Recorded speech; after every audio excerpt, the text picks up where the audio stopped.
Battle Through the Heavens. By Heavenly Silkworm Potato. Kabanata 1046. Roasting Fire Mountain Range. Ang Burning Flame Valley ay matatagpuan sa Roasting Fire Mountain Range sa timog kanlurang bahagi ng gitnang rehiyon. Ang bulubunduking ito ay ganap na nabuo ng mga maiinit na bulkan. Sa isang sulyap, ito ay isang monotonous crimson na kulay. Ang ilan sa mga taluktok ng bulkan ay nagbuga ng makapal na puting usok na kumukulot at tumataas. Paminsan-minsan, may ilang lava na umaagos mula sa kanila. Ang Roasting Fire Mountain Range ay nagtataglay ng isang mahusay na reputasyon sa buong Central Regions. Siyempre, bahagi ng dahilan nito ay dahil dito matatagpuan ang Burning Flame Valley. Ang iba pang bahagi ng dahilan ay dahil sa malupit na kapaligiran ng bulubunduking ito.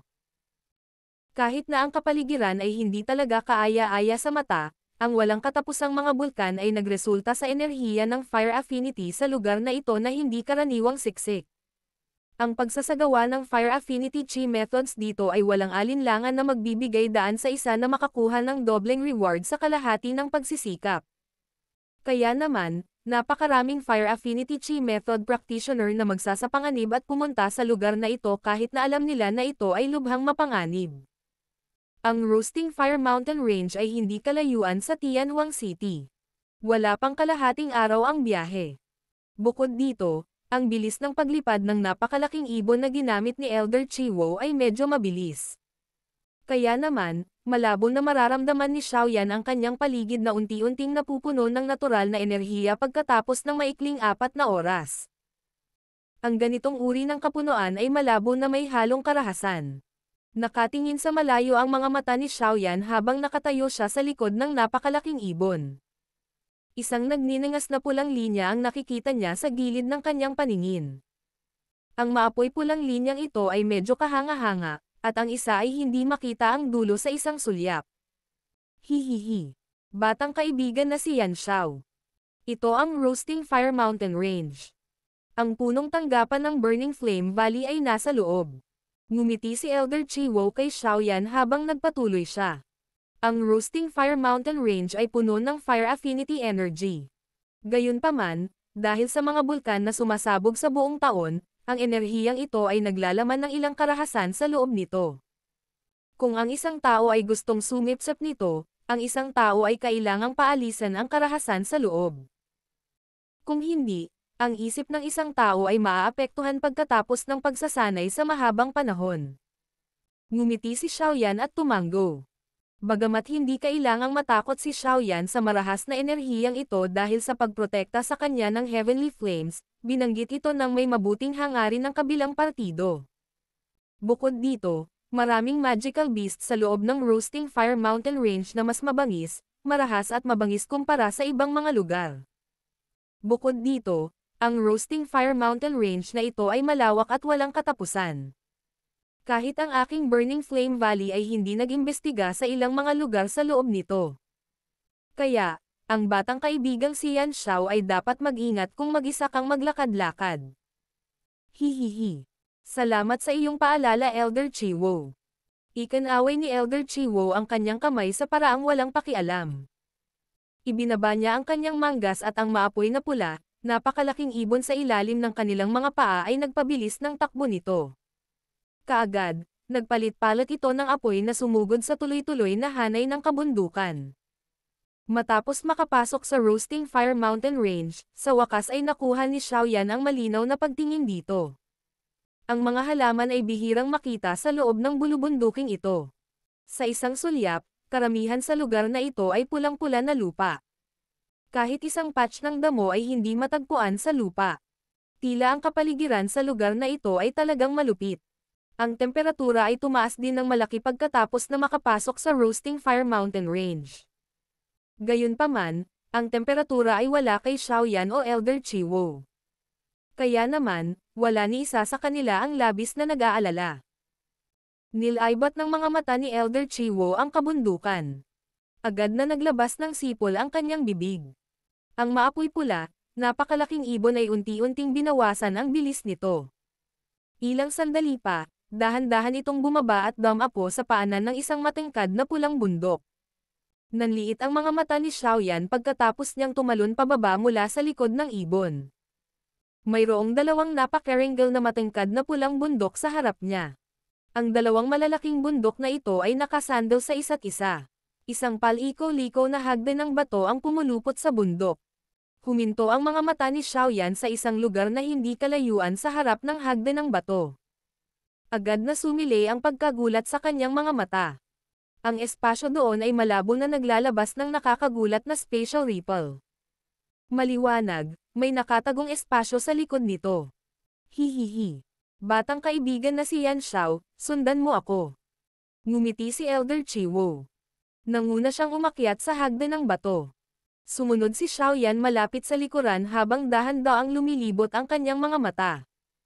Nakaramdam ng bahagyang pag-iingat ang kanyang puso. Ilang sandali pa, huminto ang kanilang mga yabag sa dulo ng hagdan ng bato. Pagkatapos lamang maglakad sa puntong ito ay napagtanto ni Xiaoyan na mayroong isang special na pader dito. Dahan-daang idiniin ni Xiaoyan ang kanyang kamay sa special na pader at isang nakakagulat na puwersang nakakabigla ang lumabas, walang awa na itinaboy ang kanyang kamay. Anong matatag na special wall? Nakipagkamay si Xiaoyan. Bakas ang gulat sa kanyang mga mata nang magsalita ito. Hihihi. Ang spatial wall na ito ay pinatigas ng mga Valley Chief ng aking Burning Flame Valley sa mga henerasyon. Nagagawa nitong harangan ang pag-atake ng isang elite na Daozun. Hindi ito magagawa ng isang ordinaryong Daozang. Tumawa si Elder Chiwo.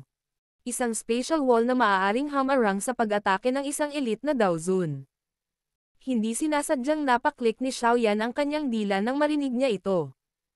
Talagang karapat-dapat itong maging Burning Flame Valley. Ang nasabing pundasyon ay isang bagay na hindi maihahambing ng ibang mga ordinaryong paksayon. Tumawa si Elder Chiwo. Kumuha siya ng maapoy na pulang jade token mula sa kanyang storage ring at inilagay ito sa spatial wall. Isang kakaibang ripple ang kumalat, at makikita ng isa ang spatial wall na automatikong humihiwalay sa mabagal na paraan. Batang kaibigan na si Yan Xiao, pakiusap. Ngumiti si Elder Chiwo kay Xiaoyan. Pagkatapos nito, pinangunahan niya ang pagpasok. Nawala ang kanyang katawan sa kakaibang paraan pagkatapos tumawid sa spatial wall. Saglit na nag-alinlangan si Xiaoyan. Gumalaw ang kanyang mga yabag at dahan-dahan siyang naglakad sa spatial crack. Kasunod ng kanyang pagpasok sa spatial crack, biglang lumiwanag ang lugar sa kanyang harapan. Nakagawian niyang ipinikit ang kanyang mga mata bago dahan-daang binuksan iyon. Agad na naging siksik ang gulat sa kanyang mga mata. Ang napakahabang hagdan na gawa sa berdeng bato ay lumitaw sa harap ni Xiaoyan sa sandaling ito. Ang paligid ng batong hagdan ay lunti ang berde. Itinaas ni Xiaoyan ang kanyang mga mata at tumingin sa malayo, para lamang makita na ang dami ng mga gusali ang nabunyag sa mga halamanan. Nariyan ang mga tinig ng mga tao na malabo na naipapasa, na nagtatagal sa walang hangganang lambak na ito. Paglikha ng sariling kaharian. Talagang karapat-dapat itong maging isa sa tatlong malalaking lambak.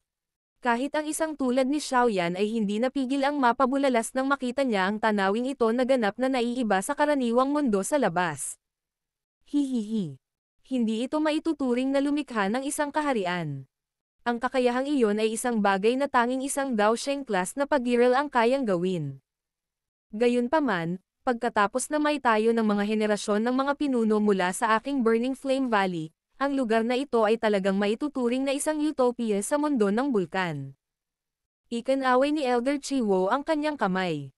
Gayunpaman, may pagmamalaki sa pagitan ng kanyang mga kilay. Ang gawaing kasangkot sa pagtatayo ng napakalaking lambak sa mundong ito ng bulkan ay karapat-dapat na tawaging malaki. Ngumisi si Xiaoyan. Napahawak ang kamay niya sa bakanteng hangin sa harapan niya. Ang enerhiya ng fire affinity ng lugar na ito ay kasing siksik pa rin ng labas ng mundo. Gayunpaman, ang karahasan sa loob nito ay nawala na. Malinaw, ito ay nalinis. Itinaas ang kanyang ulo, tumingin si Xiaoyan sa langit at malabo na naramdaman na may pagbaluktot dito. Malinaw, itong buong Burning Flame Valley ay natakpan sa loob ng isang layer ng distorted space. Ang pamamaraang ito ay katulad ng Inner Academy. Gayunpaman, malinaw na ang spatial barrier ay mas malakas kaysa sa Inner Academy. Si Xiaoyan ay nagpakawala ng isang nagulat na buntong hininga sa loob ng kanyang puso. Maraming tunog ng rumaragas ang biglang lumitaw sa paligid ng nakapalibot na kagubatan ng hagdang bato. Mahigit sa 100 maliksi na figure ang sumugod. Kaagad, dumaong sila sa paligid ng hagdang bato. Pagkatapos lamang dumapo ang kanilang mga mata kay Elder Chiwo, nabawasan nila ang pag-iingat sa kanilang mga mukha. Lahat sila ay yumuko ng may paggalang sa kanya. Ang mga figure ng tao na ito ay nakasuot ng pulang kulay na damit. Bukod dito, hindi sila masyadong matanda. Gayunpaman, medyo malakas ang mga hibla ni Dao Qi na lumabas sa kanilang katawan. Tumanggo si Xiaoyan nang makita ito. Mukhang kahanga-hanga ang talento ng mga batang disipulong ito ng Burning Flame Valley. Kabataang kaibigang Yan Xiao, mangyaring sundan ako. Ngumiti si Elder Chiwo kay Xiaoyan. Pagkatapos nito, gumalaw ang kanyang katawan. Ang kanyang mga paa ay humakbang sa walang laman na hangin habang siya ay lumilipad patungo sa malalalim na bahagi ng lambak. Sa likod niya, humakbang din si Xiaoyan sa himpapawid at sumunod malapit sa likod. Lahat ng mga disipulo ng Burning Flame Valley ay nagpakita ng gulat na ekspresyon sa kanilang mga mata nang makita nila ito. Ang taong iyon ay talagang isang Daozang. Bakit napakabata niya?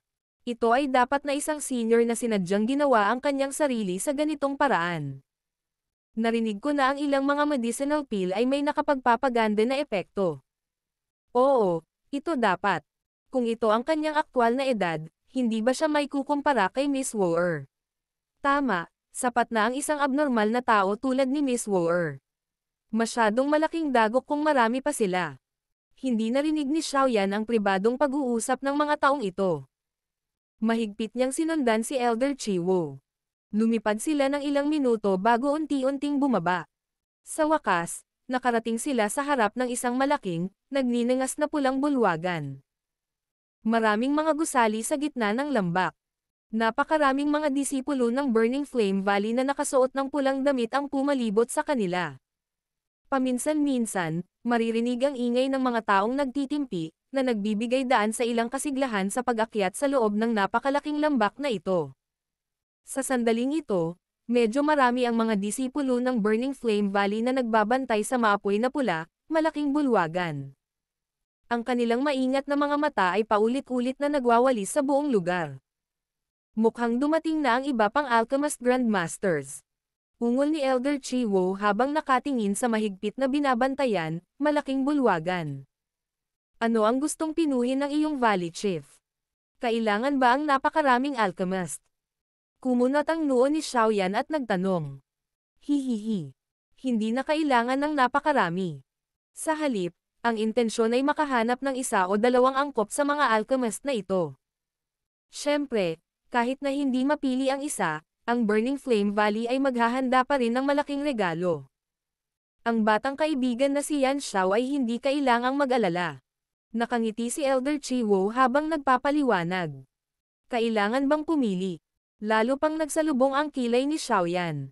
Kung hindi siya mapili, malamang na makakalimutan niya ang Skyfire 3 Mysterious Change. Hindi niya akalain na ganoon kadaling ibibigay ng Burning Flame Valley ang kanilang secret technique sa iba. Maghihintay ako at tingnan. Walang magawang umiling si Xiaoyan. Sa sandaling ito, hindi siya basta-basta tumalikod at umalis. Ang tanging nagawa niya ay bumuntong hininga at tumanggo. Isang awkward na ngiti ang pinakawalan ni Elder Chiwo nang makita niyang tumanggo si Xiaoyan. Pagkatapos nito, nagmamadali siyang nagtungo sa harapan. Sa likod niya, napabuntong hininga si Xiaoyan habang nakatingin sa engranding, nagninangas na pulang bulwagan. Mabilis siyang sumunod. Dahil nakarating na siya sa Burning Flame Valley na ito, makukuha niya ang Skyfire 3 Mysterious Change anuman ang nangyari. Battle Through the Heavens. Kabanata 1047. Tangzin, 9 Dragon Lightning Flame. Sumunod si Xiaoyan sa likod ni Elder Chiwo at maayos na dumaan sa masikip na depensa sa labas ng malaking bulwagan. Pagkatapos nito, marahan nilang itinulak ang pinto ng bulwagan. Creak. Kasunod ng pagbukas ng pinto ng bulwagan, ang pambihirang marilag at engranding interior ng bulwagan ay lumitaw sa harap ng linya ng paningin ni Xiaoyan. Nagmamadaling pumasok si Elder Chiwo pagkatapos mabuksan ang pinto. Pagkatapos nito, yumuko siya sa upuan ng pinuno ng malaking bulwagan at sinabi, "Valley Chief, dumating si Chiwo upang iulat ang pagtatapos ng aking misyon. Dumating na ang Alchemist Grandmaster na inirekomenda ng Tianhuang City." Sa sandaling ito, may humigit kumulang 10 figure ang nakaupo sa loob ng malaking bulwagan. Karamihan sa kanila ay nakasuot ng alchemist robe. Sa itsura nila, halatang matanda na sila. Walang pakialam ang mga mukha nila. Wala sa kanila ang nakaramdam ng pagpilit dahil ang lugar na ito ay ang punong tanggapan ng Burning Flame Valley. May isang payat, pula ang buhok, matandang lalaki na nakasuot ng simpleng damit na lino na nakaupo sa upuan ng pinuno sa bulwagan. Puno ng ngiti ang mukha ng matanda. Gayunpaman, ang mga puso ng lahat ng nakaupo ay malinaw na batid sa mahusay na katayuan ng matandang ito sa loob ng gitnang rehiyon na ito. Isang babaeng nakasuot ng pulang damit ang magandang nakatayo sa gilid ng matanda na mapula ang buhok. Ang kanyang macelan at makitid na baywang ay nababalot ng isang maitim na pula, mahabang sinturon na nagpatingkad sa kanyang baywang kaya mas lalo itong nakaakit. Ang hitsura ng babaeng ito ay medyo pambihira. Gayunpaman, mayroong isang kabayanihan na kilos na ibinubuga mula sa kanyang manipis na kilay. Ito, kasama ang kanyang nagninangas na pulang damit, ay nagbigay sa kanya ng isang magiting na hitsura, na nagbibigay sa kanya ng isang hindi pangkaraniwang kagandahan. Naningkit ang mga mata ng lahat sa hall nang marinig nila ang ingay mula sa pagbukas ng pinto na patungo sa hall, lalo na nang banggitin ni Elder Chiwo ang pagdating ng isang Alchemist Grandmaster. Napakaraming tao ang nagtinginan ng may interes. Hahaha. Chiwo, ikaw ang huling nakatapos ng iyong gawain sa pagkakataong ito. Ngumiti ang matanda at pulang buhok kay Elder Chiwo. Pagkatapos nito, nagtanong siya. Bakit hindi mo iniimbitahan ang Grandmaster? Sinusubukan mo bang hayaan ang iba na sabihin na ang ating Burning Flame Valley ay may masamang mabuting pakikitungo? Nagmamadaling tumanggaw si Elder Chiwo nang marinig ang mga salita ng matanda at pulang buhok. Inikat niya ang kanyang ulo, humarap sa labas ng bulwagan at sinabi, "Kabataang kaibigang Yan Xiao, mangyaring pumasok." Yan Xiao, ang mahigit 10 alchemist sa bulwagan, na nagtataglay ng ilang reputasyon sa loob ng gitnang rehiyon, ay bahagyang kumunat ang noo nang marinig nila ang paraan ng pagsasalita ni Elder Chiwo. Hindi pa nila narinig ang isang Alchemist Grandmaster na nagngangalang Yan Xiao na lumilitaw sa gitnang rehiyon.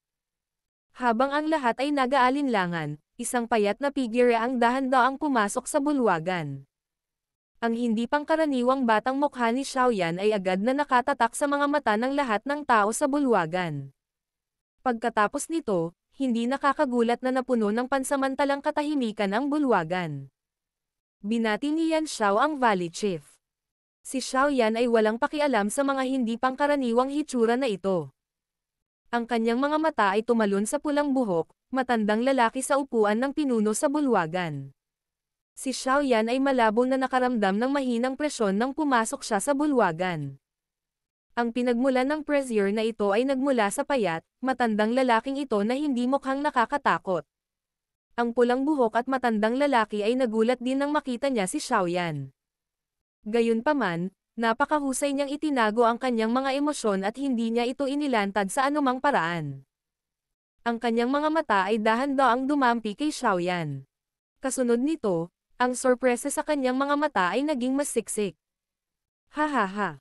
Ang batang kaibigan ay masyadong magalang. Ang matandang ito ay tinatawag na Tangzin. Hindi inaasahan na ang batang kaibigan ay nakarating na sa klase ng Daozang sa murang edad. Ang talentong ito ay talagang bihira. Tumawa ang mapula ang buhok at matanda. Ang ilang mga tandang ay agad na tumunog sa loob ng malaking bulwagan nang sabihin ang mga salita ni Tangzin. Ang mga Alchemist Grandmaster na nakaupo sa lugar na ito ay nagpakita ng nagulat na mga ekspresyon habang nakatingin sila kay Xiao Yan. Ang talento na maabot ang klase ng Daozang sa murang edad ay maaaring ituring na namumukod tangi kahit na sa rehiyon ng Central Plains. Ang babaeng nakapula ang damit sa tabi ni Tangzin ay gumagamit din ng kakaibang mga mata upang tingnan si Xiao Yan. May bahid ng pagdududa sa mga mata niya. Bilang pinakatanyag na tao mula sa nakababatang henerasyon sa Burning Flame Valley, malinaw na naunawaan niya kung gaano kahirap maabot ang klase ng Daozang sa ganoong edad. Bukod dito, ang dahilan para makaramdam siya ng kawalang paniwala ay ang edad ni Xiaoyan ay tila mas bata pa sa kanya. Sobrang papuri sa akin ni Valley Chief Tang. Kaya lang, ang swerte ko ay higit pa sa isang ordinaryong tao.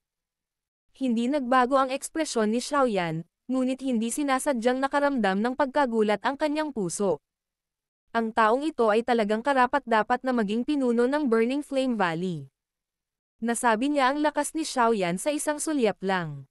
Habang ang pag-iisip na ito ay nananatili sa puso ni Xiaoyan, ang kanyang tingin ay dumaan din kay Tang Xin sa upuan ng pinuno ng hindi halata. Medyo nabigla siya nang matuklasan niyang hindi niya nagawang suriin ang aura ng kausap. Nagagawa niyang itago ng perpekto ang kanyang aura. Ang lakas nitong si Tang Xin ay malamang na mas malaki kaysa kay Lei Zunzi mula sa Wind Lightning Pavilion. Ang pagkakaroon ng ganoong swerte ay itinuturing din na isang kakayahan. Gayunpaman, ang kailangan ko ngayon ay hindi isang Daozang, kundi isang tunay na Alchemist Grandmaster. Elder Chiwo, hindi mo ba talaga dinala ang maling tao?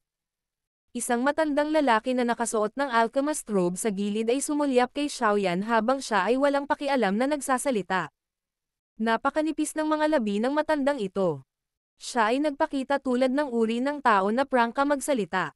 Siyempre, bilang isang alchemist, ang isa ay karaniwang nagtataglay ng ilang pagmamataas, lalo na ang mga alchemist na ito na may ilang kakayahan.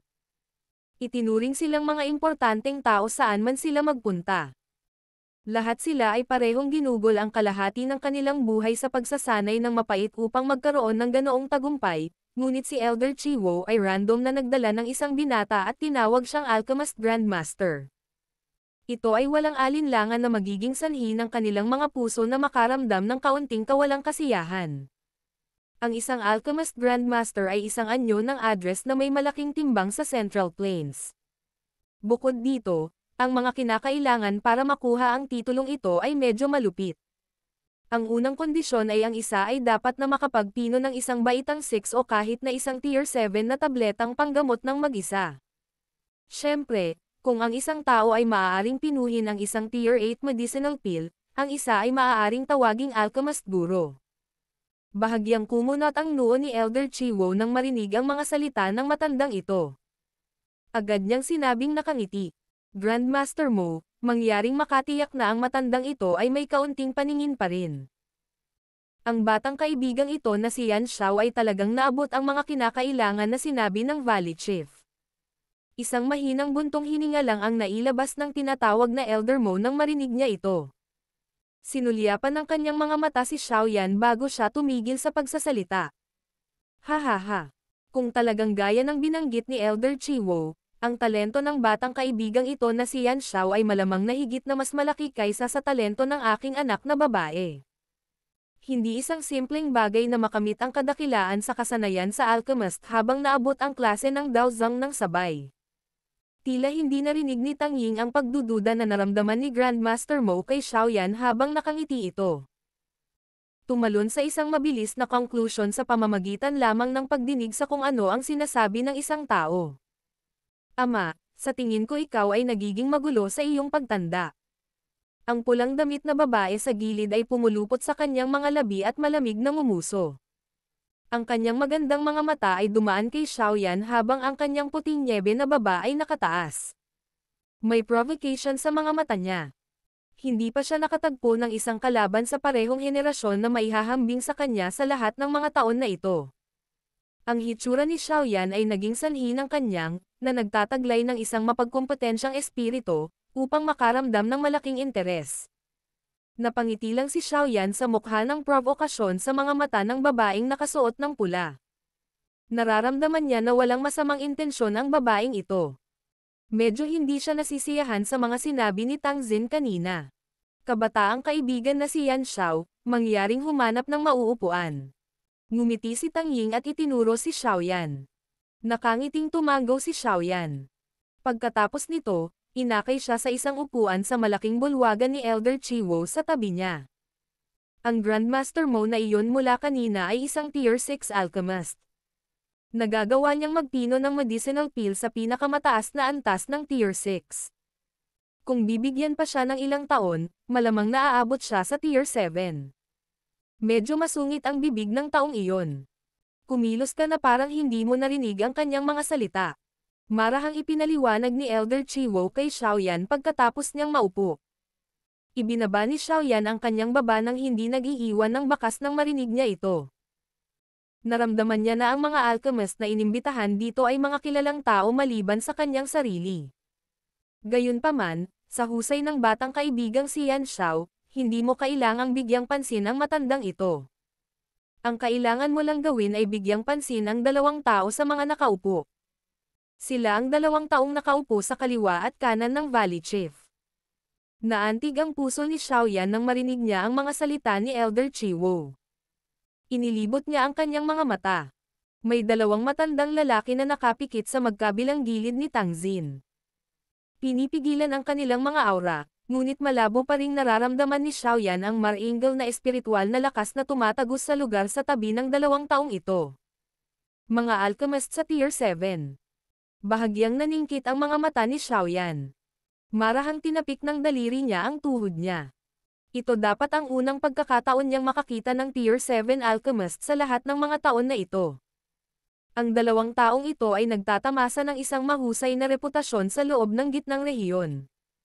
Ang isang dahilan ay ang taglay nila ng isang napakahusay na kasanayan sa alchemist habang ang isa pa ay ang dalawang ito ay ang dalawang external elders ng Peel Tower. Maging ang Valley Chief ay lubos na magalang sa kanila. Marahang nagpaliwanag pa si Elder Chiwo. Bahagyang nayanig ang puso ni Xiaoyan.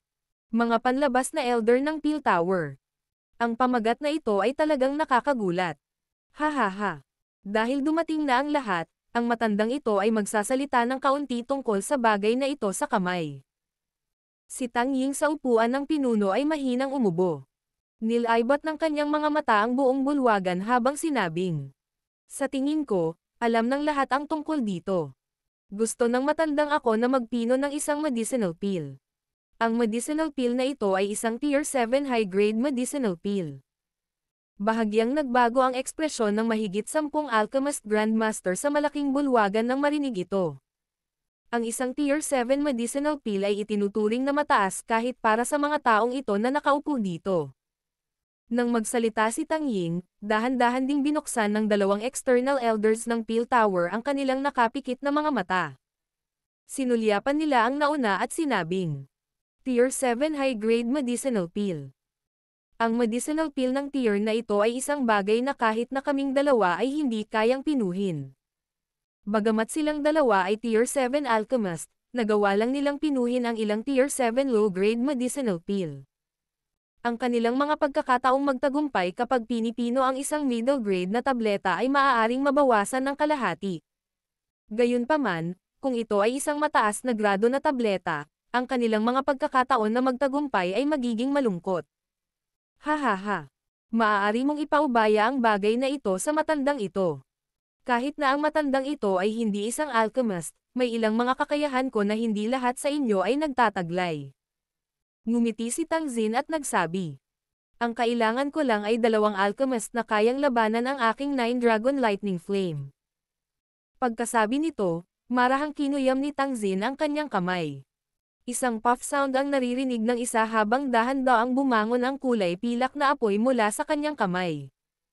Habang tumataas ang apoy, ang isa ay malabo na makakita ng siyam na kulay pilak na dragon na apoy na umiikot sa loob ng apoy. Ito ang 9 Dragon Lightning Flame. Bahagyang nanliit ang mga mata ni Xiaoyan nang makita niya ang kumpol ng kulay pilak na apoy. Lahat, mangyaring ipatawag ang inyong espiritual na lakas. Kung matitiis mo ang pag-ihaw nitong 9 Dragon Lightning Flame ko, maaabot mo na ang pamantayan sa kwalifikasyon. Ngumiti si Tangzin habang nagtuturo. Ang mga mukha ng napakaraming alchemist sa malaking bulwagan ay kumaibot nang marinig nila ito. Battle Through the Heavens. Kabanata 1048. Heavenly Flame Test. Ang 9 Dragon Lightning Flame ay nireranggo sa ika-12 sa rangkang ng Heavenly Flame. Walang sino mang naruroon na hindi nakakaalam sa lakas ng apoy na ito. Bukod dito, sa hindi maarak na lakas ni Tangzin, ang espiritual na lakas ng isang ordinaryong tao ay malamang na masunog sa kawalan kapag nakipag-ugnayan dito.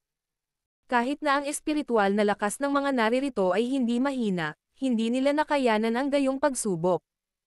Ang mga salita ni Tang Ying ay naging dahilan upang ang malaking bulwagan ay naging mas tahimik pagkatapos nilang sabihin. Ang mga alchemist na napuno ng pagmamataas kanina ay napaatras ang kanilang mga leeg. Wala ni isa sa kanila ang nang-ahas na magsalita. Ang dalawang external elders mula sa Peel Tower ay nag-isip sandali bago dahan-daang nagsalita.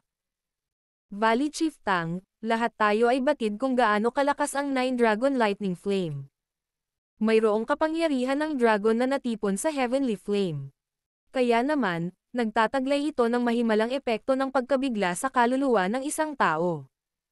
Malamang na halos walang naririto na magagamit ang espiritual na lakas ng isang tao upang matiis ito. Napangiti si Tang Xin nang marinig niya ito. Sinabi niya, Grandmaster Huan, mangyaring makatiyak na alam ng matandang ito ang aking mga limitasyon tungkol dito. Hindi ako papayag na masugatan ang sinuman. Hanggat ang isa ay makatiis sa loob ng 10 minuto sa loob ng Nine Dragon Lightning Flame, ang isa ay ituturing na lumipas na. Kung tutuusin, ang taong tumutulong sa akin ay dapat magkaroon ng kakayahan na mapaglabanan ang 9 na Dragon Lightning. Kung hindi, siya ay masasaktan. Nilaybat ng mga mata ni Tang Xin ang malaking bulwagan pagkatapos sabihin ito. Ngumisi siya at sinabing, dahil naimbitahan ko na kayong lahat ng mga Grandmaster, natural na hindi ko hahayaang sasayangin ng sinuman ang kanilang paglalakbay dito. Kahit na hindi ninyo kayang tiisin itong Nine Dragon Lightning Flame, ang Burning Flame Valley ay magbibigay pa rin ng malaking regalo sa lahat.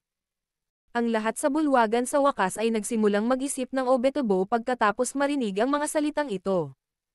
Wala silang anumang sama ng loob kay Tang Xin. Bukod dito, sa katayuan ng kabilang partido, hindi na niya kailangang makipaglaro sa kanila. Ang babaeng nakasuot ng pula ay tumingin sa nag-aalangan na Alchemist Grandmaster sa malaking bulwagan sa tabi ng Tang Xin. Ang sulok ng kanyang bibig ay kusang napakulot. Ang mga taong ito ay takot nang marinig nila ang tungkol sa Nine Dragon Lightning Flame. Para bang natakot sila sa tahimik na pagpatay sa kanila ng kanyang ama. Ang magagandang mata ng babaeng nakasuot ng pulang damit ay biglang tumira sa isang medyo desyerto na lugar sa malaking bulwagan. Nagkataon, nakita niya ang isang kalmadong mukha na si Xiaoyan na may hawak na tasa ng tsaa. Bahagya siyang nagulat. Ang lalaking ito ay mukhang tahimik na kalmado, ngunit iniisip niya kung ito ay isang gawa lamang. Dahil ganito ang sinabi ni Valley Chief Tang, natural lang na hindi tayo dapat kumilos ng duwag. Sige, gagawin natin ang pagsubok bilang Valley Chief gaya ng iminungkahi. Isang maputing buhok at matandang lalaki ang nagpalibot sa kanya. Sa wakas ay tumanggo siya saglit at sumagot. Lalong lumawak ang ngiti sa mukha ni Tang Xin nang marinig niya ito. Pinitik niya ang kanyang daliri at dahan-daang lumipad pasulong ang bundle ng kulay pilak na apoy sa kanyang palad. Sa wakas, nasuspine dito sa hangin ng malaking bulwagan. Ang kulay pilak na apoy ay kumukulot habang ito ay nasusunog. 9 na maliliit na dragon na apoy ang sumayaw sa paligid nito, na tila may katalinuhan ang apoy. Marahil ito ay dahil sa lakas ng dragon na tumagos dito, ngunit ito ay hindi malinaw na naging dahilan upang ang espiritual na lakas ng isang tao ay pakiramdam na medyo pinigilan. Sinong Grandmaster ang unang susubukan? Nakangiting tanong ni Tang Xin. Saglit na natahimik ang malaking bulwagan matapos bigkasan ang mga salitang ito. Agad namang tumayo ang isang matanda na nakasuot ng puting damit. Itinaas niya ang kanyang mga kamay kay Tang Xin habang sinabi niya. Dahil walang gustong magsimula, hayaan ang matandang ito na subukan ito. Matagal nang narinig ng matandang ako ang tungkol sa Nine Dragon Lightning Flame ng Burning Flame Valley. Ang paglalakbay na ito ay hindi maituturing na sayang kung masusubok ko ang lakas nito ngayon. Hihihi. Si Grandmaster Hua. Pakiusap. Nakangiti si Tang Xin habang tumugon siya. Ang elder na ito ay tinatawag na Hua Chen. Isa rin siyang alchemist sa pinakamataas na antas ng Tier 6. May reputasyon siya sa Middle Region. Tila alam ni Elder Chiwo sa panig ni Xiaoyan na hindi nakilala ni Xiaoyan ang sinuman sa mga taong ito. Kaya naman, mahina niyang ipinakilala ang mga ito sa kanya. Tumanggaw si Xiaoyan ng kanyang pasasalamat kay Elder Chiwo. Pagkatapos nito, ang kanyang mga mata ay bumaling sa matandang lalaki na tinatawag na Hua Chen. Labis siyang nagtataka tungkol sa lakas nitong Nine Dragon Lightning Flame. Ang matandang lalaki na nagngangalang Hua Chen ay kinuyam ang kanyang kamay at isang kumpol ng malalim na pulang apoy ang bumangon mula sa kanyang kamay. Isang espiritual na lakas din ang mabilis na lumabas sa pagitan ng kanyang mga kilay. Pagkatapos nito, pumasok ito sa bushel ng apoy. Ang apoy ay agad na nagsimulang kumikislap, na nag-transform sa isang tao na kasing laki ng palad na gawa sa apoy. Ang figurang apoy tao ay ganap na nabuo mula sa espiritual na lakas. Gayunpaman, nagdagdag siya ng isang layer ng proteksyon sa sunog sa labas ng spiritual strength. Ang apoy ng taong ito ay dapat na isang uri ng beast flame. Gayunpaman, napakalaki ng agwat sa pagitan nito at ng Nine Dragon Lightning Flame. Hindi nito matitiis. Napatingin si Xiaoyan sa layer ng pulang kulay na apoy habang bumubulong sa sarili. Habang si Xiaoyan ay bumubulong sa kanyang sarili, pinitik ni Hua Chen ang kanyang daliri at ang kasinlaki ng palad ng apoy na figure ng tao ay mabilis na lumabas. Sa wakas, pumasok ito sa kumpol ng kulay pilak na apoy sa harap ng mga mata ng lahat. Roar! Ang apoy tao na figure ay kakapasok lamang sa kulay pilak na apoy nang biglang tumunog ang isang malalim na dragon, na halos hindi marinig sa pandinig ng isang tao. Sa sandaling tumunog ang dragon, agad na sumugod ang siyam na apoy na nasa loob ng kulay pilak na apoy. Marahas nilang nabangga ang apoy na figure ng tao. Ang isa sa kanilang napakalaking bibig ay bumuka at nilamon ang isang layer ng pulang kulay na apoy sa paligid ng apoy tao na figure. Roar! Ang espiritual na lakas ni Hua Chen ay nalipol sa ilalim ng nakakatakot na temperatura ng Nine Dragon Lightning Flame sa sandaling mawala ang malalim na pulang apoy. Nanginginig ang kanyang katawan habang umuurong ng ilang hakbang ang kanyang mga paa. Bahagyang namutla ang ekspresyon niya. Talagang karapat-dapat itong maging isang heavenly flame.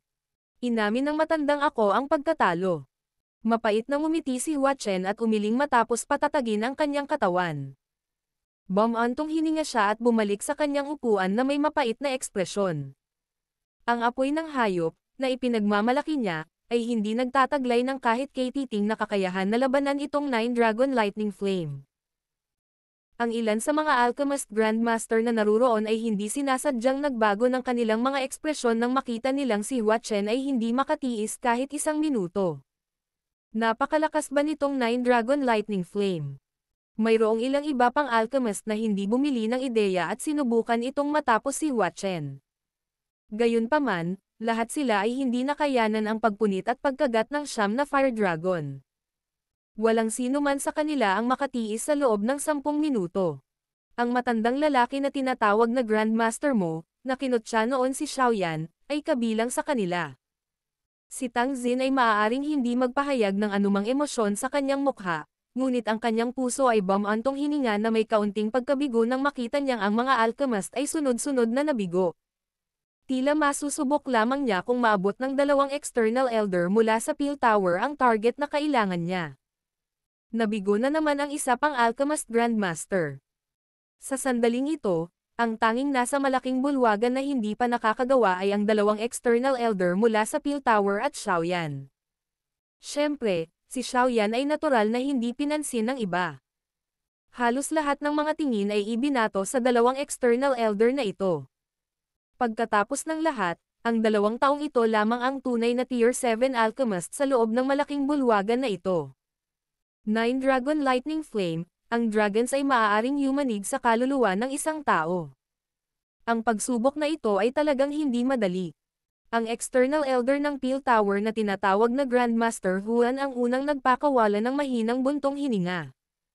Nagpalitan siya ng tingin sa kasama bago dahan-daang tumayo. Isang puting kulay na apoy ang bumangon mula sa kanyang palad.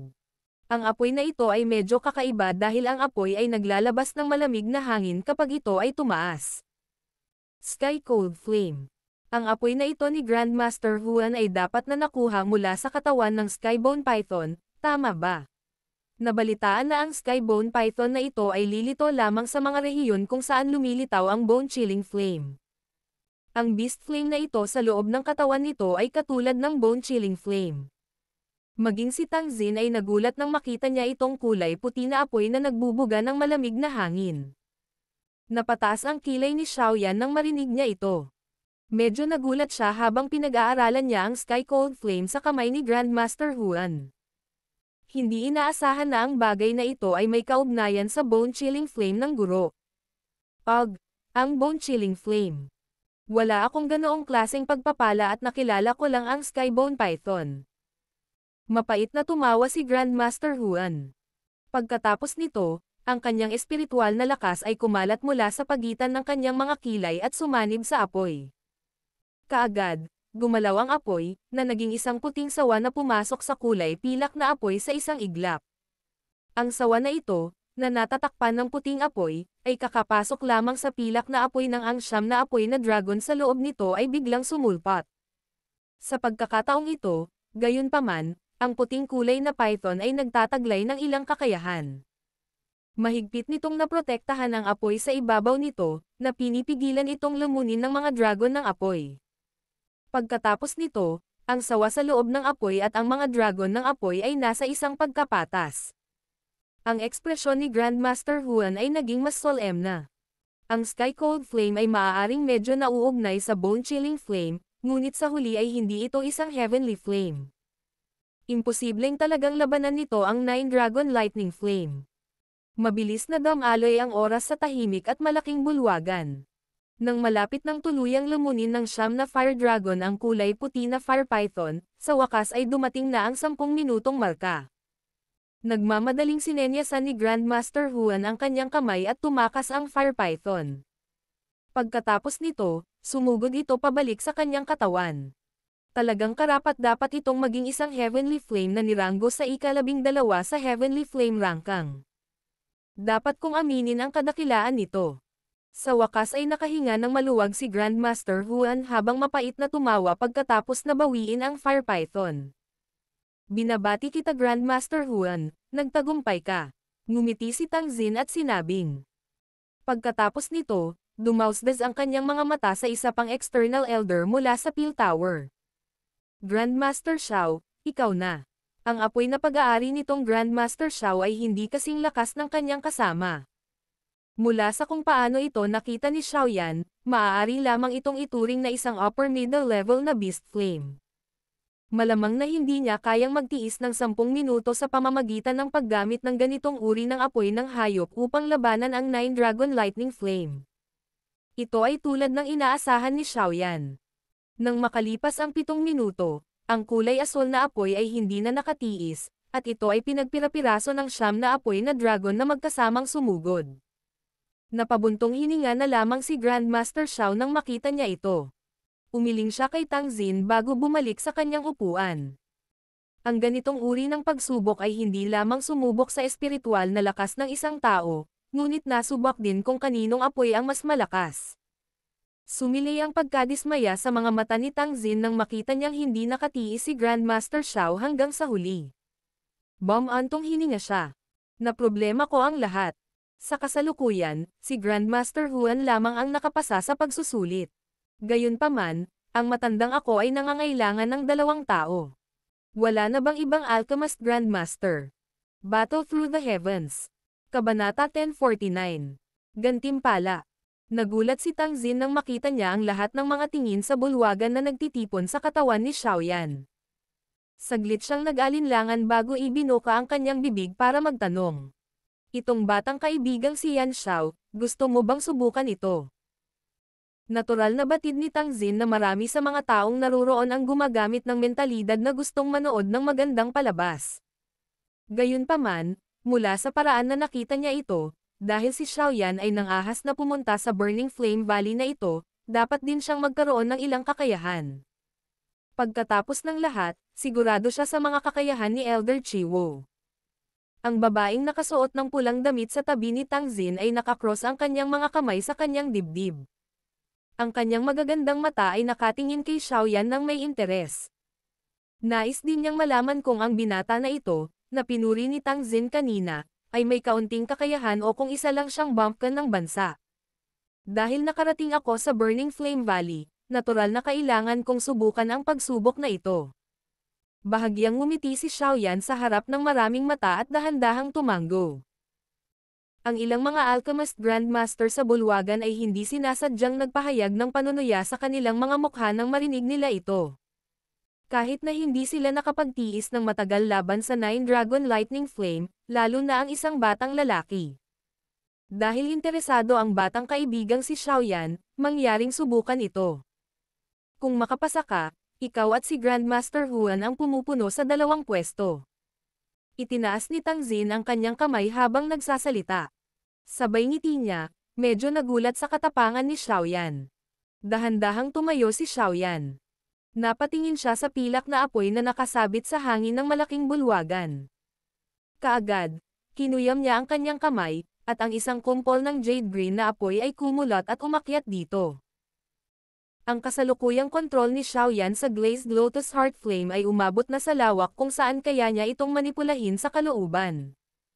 Sa prangka, maliban sa hindi maarak na si Tang Xin, kung ang sinumang nakaupo rito ay makikipagkompetensya sa kanya sa mga tuntunin ng pagkontrol ng apoy, walang sino man sa kanila ang makakapagkumpara sa kanya. Kasama dito ang dalawang external elders ng Peel Tower. Ang hitsura ng jade green na apoy ay naging sanhi ng pagkunot ng kilay ng ilang tao sa malaking bulwagan. Sa ilalim ng pagpigil ni Xiaoyan, hindi nila naramdaman ang kahit kaunting temperatura na kumalat mula sa apoy. Ang ganitong mababang temperatura ng apoy ay malamang na mas mababa kaysa sa ilang apoy na nabuo mula sa Daochi, tama ba? Bagamat ang alchemist na nakaupo sa lugar na ito ay pawang mayabang, hindi sila mga tanga. Natural, batid nila na imposibleng ang temperaturang ito ang tunay na temperatura ng apoy na ito. Gayunpaman, hindi nila maintindihan kung bakit pinigilan ni Xiaoyan ang apoy. Si Tang Xin sa upuan ng pinuno ay nakasimangot na walang nakakapansin. Mariin na tumitig ang kanyang mga mata sa apoy. Malabo niyang naramdaman na ang jade green na apoy na ito ay hindi ganoon kadali. Si Xiaoyan ay walang pakialam sa mga mata sa paligid.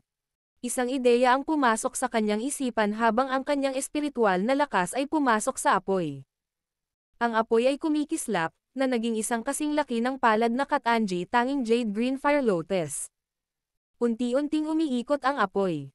Ito ay ganap na jade green ang kulay, na lumilitaw tulad ng top quality jade. Ang walang kamali-mali na paraan nito ay parang isang masining na gawa na nagbigay sa isa ng pakiramdam ng hindi gustong makipaghiwalay dito. Dahan-daang pinitik ni Xiaoyan ang kanyang daliri, at dahan-daang umiikot ang fire lotus habang papalapit ito sa kumpol ng kulay pilak na apoy sa hangin. Pagkatapos nito, tahimik itong sumanib dito sa harap ng nag-aalalang mga mata ng lahat. Ang siyam na fire dragon ay agad na nakaramdam ng kung ano nang ang jade green fire lotus ay pumasok sa kumpol ng mga pilak na apoy. Nagdala sila ng isang malalim na dagandong ng dragon habang sila ay mabilis na sumusugod. Isang malamig na ngiti ang sumilay sa mga mukha ng ilang alchemist grandmaster nang makita nila ang eksenang ito. Lalong tumindi ang pangungutya sa kanilang mga mata. Ang paraang iyon ay para bang nakita na nila ang kahabag-habag na sitwasyon na magaganap pagkaraan ng ilang sandali. Gayunpaman, ang eksena na kanilang inaasahan ay hindi lumitaw tulad ng kanilang naisip. Kakaakyat pa lang ng malamig na mga ngiti sa kanilang mga mukha ay bigla silang nanigas. Agad na lumabas ang mga mata ng lahat ng tao sa malaking bulwagan. Ang siyam na fire dragon ay nagdala ng matinding momentum habang walang awa nilang pinalibutan ang apoy na lotus sa loob ng kulay pilak na apoy.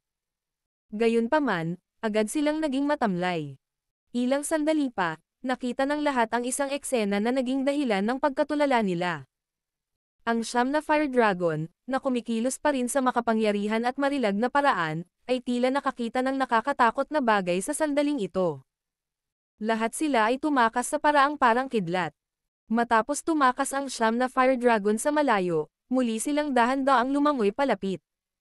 Gayunpaman, naglakas loob lamang silang magtagal sa paligid ng apoy na lotus.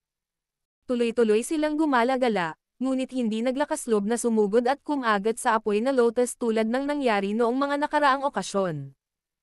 Ang eksenang ito ay nagdulot ng kawalang paniwala sa iba at naging dahilan upang bumagsak ang buong malaking bulwagan sa kakaibang katahimikan.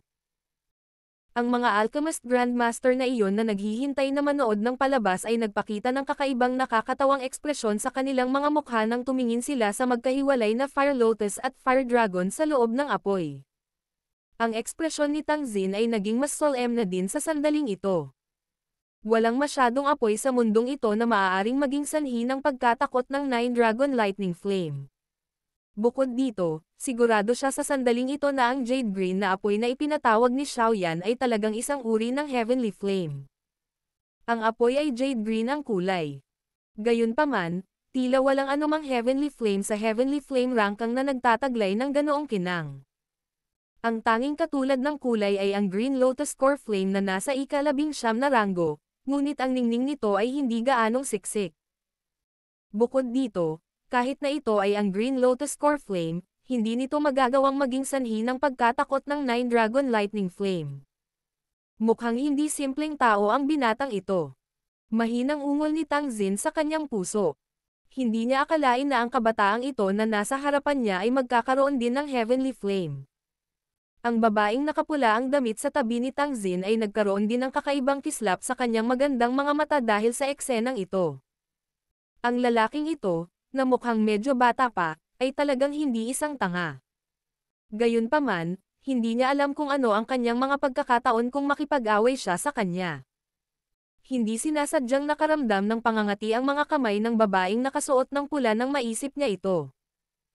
Kung ang kanilang kasalukuyang lokasyon ay hindi naaangkop, malamang na siya ay bumaba at nagbigay ng hamon kay Xiaoyan.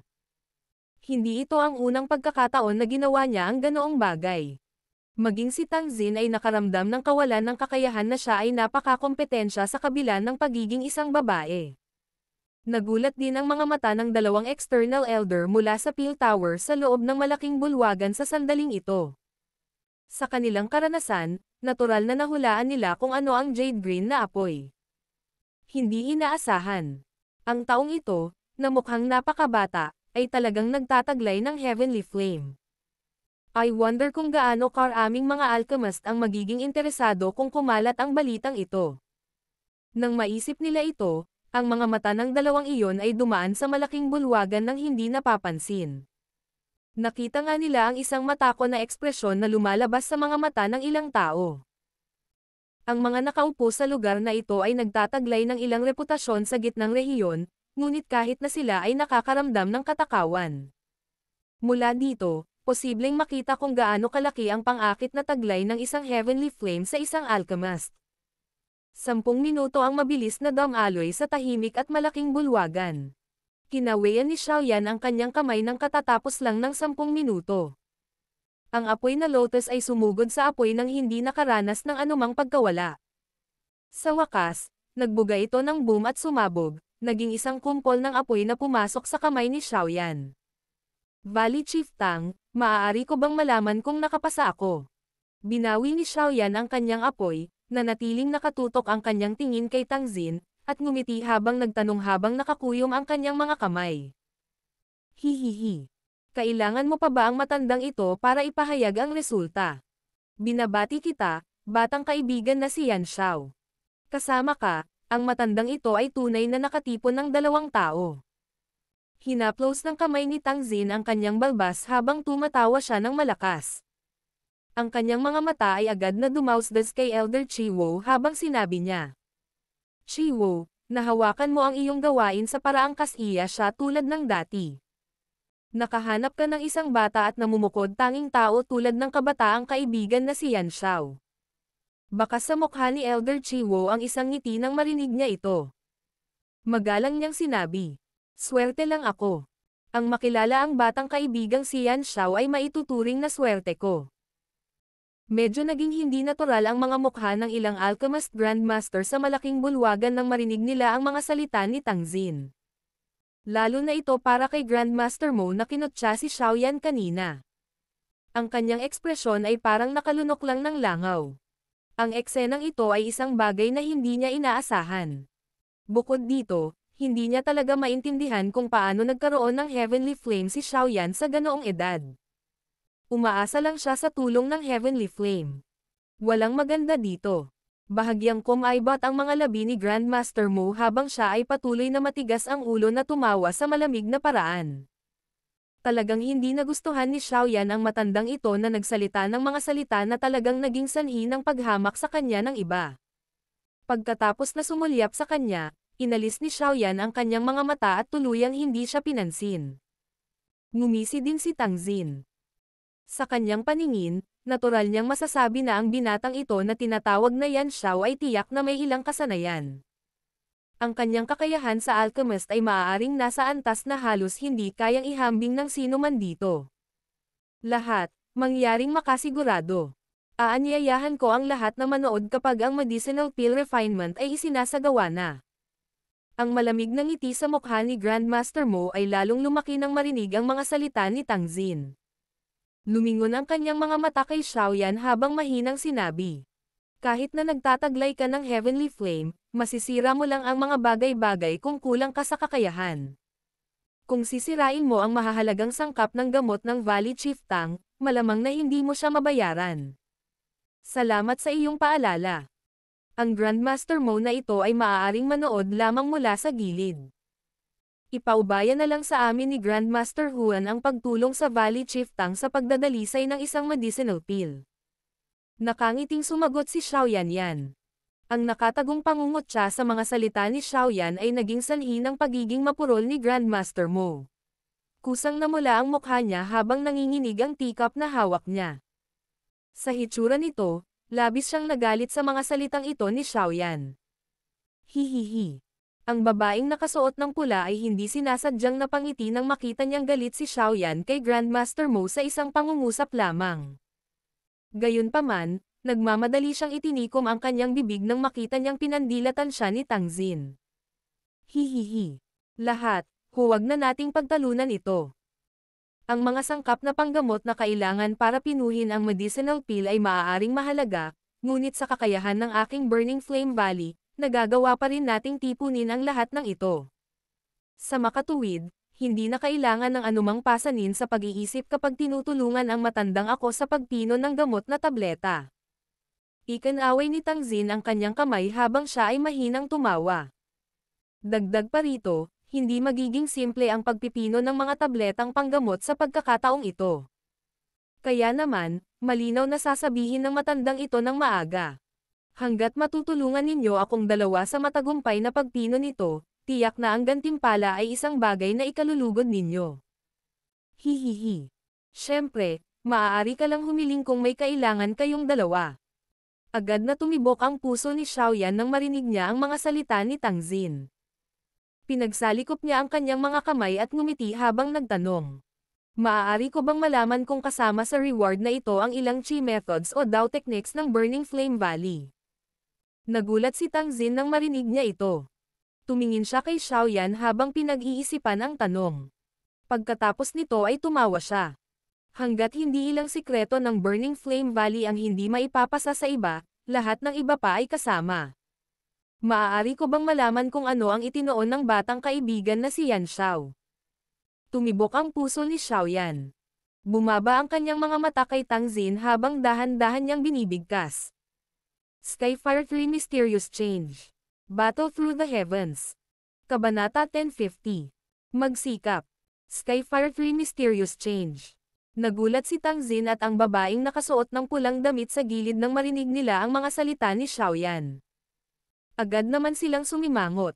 Ang Skyfire 3 Mysterious Change ay isa sa mga pangunahing kayamanan ng Burning Flame Valley. Bagamat ang ganitong uri ng secret technique ay walang silbi sa ilang tao, ito ay isang hindi kapani-paniwalang matalas na sandata para sa mga nagtataglay ng Heavenly Flame sa kanilang mga katawan. Ang Skyfire 3 Mysterious Change ay nakagamit ng isang uri ng espesyal na paraan upang iikot ang apoy na nakatago sa loob ng katawan ng isang tao, na nagpapahintulot sa isa na magpakawala ng napakalakas na lakas sa loob ng maikling panahon. Ang bawat pagbabago ay maaaring magpakawala ng isang uri ng siga.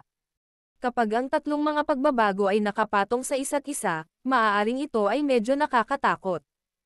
Siyempre, ang enerhiya na pinakawalan mula sa ganitong uri ng apoy ay medyo marahas. Kung ang isang tao ay pilit na ilalabas ito kapag ang kanyang katawan ay hindi sapat na malakas, ito ay haantong sa isang backlash ng enerhiya. Kaya naman, kahit na ang loob ng Burning Flame Valley ay napreserba ang Skyfire 3 mysterious change na ito sa napakahigpit na paraan. Ang mga pangunahing disipulo lamang ang nakakuha ng unang pagbabago ng Skyfire 3 mysterious change. Ang iba pang dalawang pagbabago ay depende sa kanilang kontribusyon sa pangkat at sa kanilang talento. Kung talagang bibilanggan ang isa, malamang na mabibilang ng isa ang bilang ng mga taong nag-practice ng kumpletong bersyon ng Skyfire 3 mysterious change gamit ang mga daliri. Maging ang mga alagad ng lambak ay mahihirapang magsanay ng kumpletong bersyon. Mula dito, masasabi kung gaano kalaki ang pagpapahalaga ng Burning Flame Valley sa Skyfire 3 mysterious change na ito. Ang mga mata ni Xiaoyan ay matamang tumitig kay Tang Xin. Bahagyang humigpit din ang kanyang mga kamao sa ilalim ng kanyang manggas. Kailangan niyang makuha ang Skyfire 3 mysterious change. Kung tumanggi si Tang Xin, malamang na kailangan niyang gumastos ng kaunting pagsisikap. Ang mga tao sa bulwagan ay lubos na nagulat sa kahilingan ni Xiaoyan. Hindi nila inaasahan na ganoon karami ang hihilingin niya. Bagamat ang mataas na klaseng secret technique na ito na kilala bilang Skyfire 3 mysterious change ay maaaring walang silbi sa ilang tao, nagtataglay ito ng mahusay na pang-akit sa iba. Mayroong hindi kilalang bilang ng mga tao sa labas ng mundo na gustong makuha ito. Talagang malaki ang gana ng batang ito. Natahimik sandali si Tang Xin bago siya dahan-daang umiling. Tumingin siya kay Xiaoyan at sinabing, ang Skyfire 3 mysterious change ay isa sa mga pangunahing kayamanan ng Burning Flame Valley. Ayon sa mga patakaran, hindi ito maaaring ibigay sa mga tagalabas. Kahit na ako ang Valley Chief, hindi ako maaaring sumalungat sa mga patakaran. Kaya, dapat kang pumili ng iba. Nadurog ang puso ni Xiaoyan nang marinig niya ito. Tila minamaliit niya ang posisyon ng Skyfire 3 mysterious change sa Burning Flame Valley. Kailangan ba niyang sumuko na lang? Ang Skyfire 3 mysterious change ay isang secret technique na tila halos ginawa para kay Xiaoyan. Siya ay nagtataglay ng maraming uri ng heavenly flames. Kapag ang tatlong pagbabago ay pinakawalan sa parehong oras, ang pagtaas ng kanyang lakas ay magiging lubhang nakakatakot. Kaya naman, talagang hinaanggad ito ni Xiaoyan sa lahat ng paraan. Valley Chief, ang Skyfire 3 mysterious change ay napakahalaga sa akin. Hindi ka ba makakagawa ng pagbubukod? Tanong ni Xiaoyan, tumangging sumuko. Bumantong hininga si Tang Xin. Kinawayan niya ang kanyang kamay at sinabing, ang batang kaibigan na si Yan Xiao, ang iba pang mga chi methods o Dao techniques sa aking Burning Flame Valley ay mga pambihirang bagay din. Ang pagpapalit ng iyong kahilingan sa ibang bagay ay makikinabang din sa iyo. Sumimangot si Xiaoyan. Ilang sandali pa, bigla niyang sinabi, Valley Chief Tang, napakahalaga ba sa iyo ng medicinal pill refinement na ito? Saglit na nag-alinlangan si Tang Ying matapos itong marinig. Napasulyap siya sa babaeng nakapula ang damit sa tabi niya habang dahan-daang tumango. Napakahalaga nito. Bukod dito, ang panggamot na tabletang ito ay dapat na matagumpay na mapino sa loob ng kalahating taon. Mayroon na akong intensyon na hilingin sa mga matatandang tao mula sa Pill Tower na pinuhin ito kung mabaygo ang pagpipino na ito. Pero hindi ka pumunta at hinanap ang mga tao mula sa Pill Tower. Malamang na napakataas ng reward na hihilingin nila, di ba? Mahinang sabi ni Xiaoyan. Agad siyang nagpatuloy. Maaari ko bang malaman kung gaano kataas ang tsansa na magtagumpay kung tutulungan ka namin ni Grandmaster Huan sa pagpipino ng iyong tableta? Napakunot ng noo si Tang Ying. Pagkaraan ng ilang sandali, dahan-dahan siyang sumagot. 50%. Ang bilang na ito ang kanyang pinakamataas na pagtatansya. Ang medicinal pill na ito ay medyo naiiba sa isang ordinaryong medicinal pill. Napakahirap na pinuhin ito. Ang paggamit ng Heavenly Flame upang pinuhin ang isang medicinal pill ay maaaring tumaas ng kaunti ang pagkakataong magtagumpay. Sa tulong ko, tataas ang pagkakataong magtagumpay. Bahagyang ngumiti si Xiaoyan habang nagsasalita. Hindi siya naging mayabang.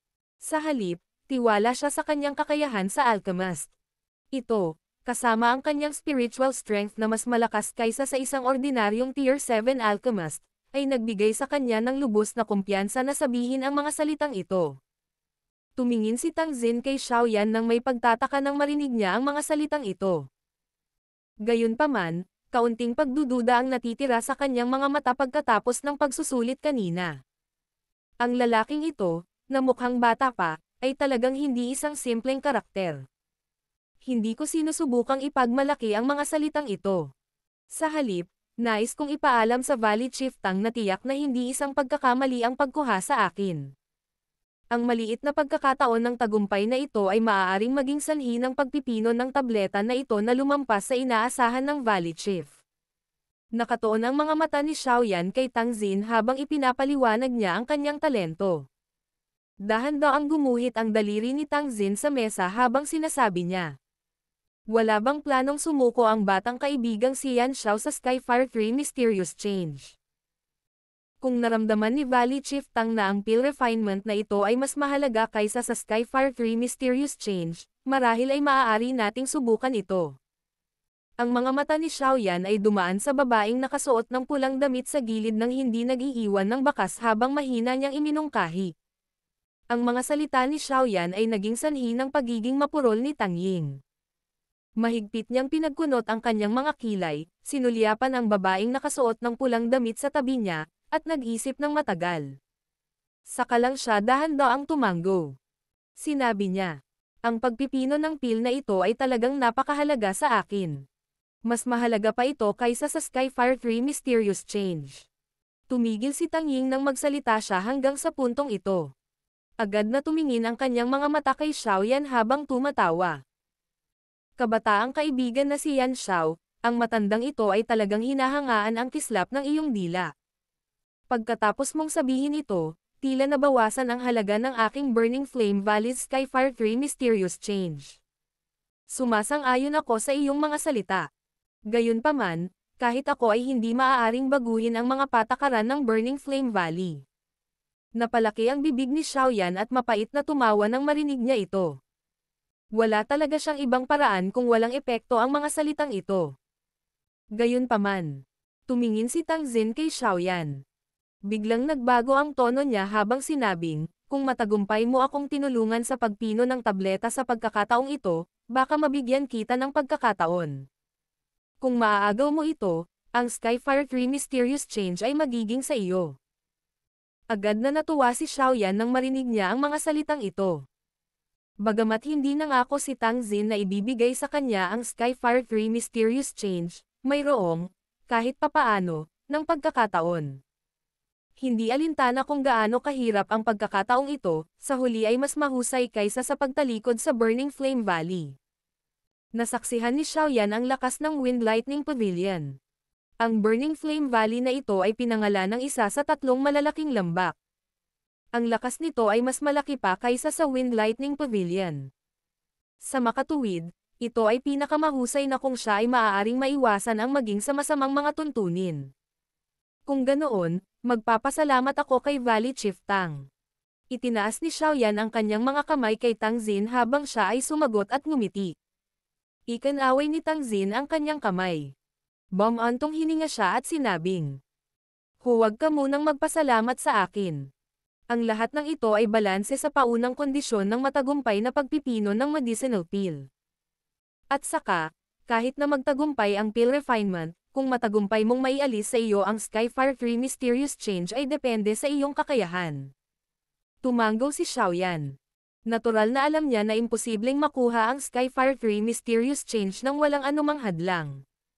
Dahil wala ng mga katanungan, lahat ay dapat bumalik sa mga silid ng panauhin at magpahinga. Chiwo.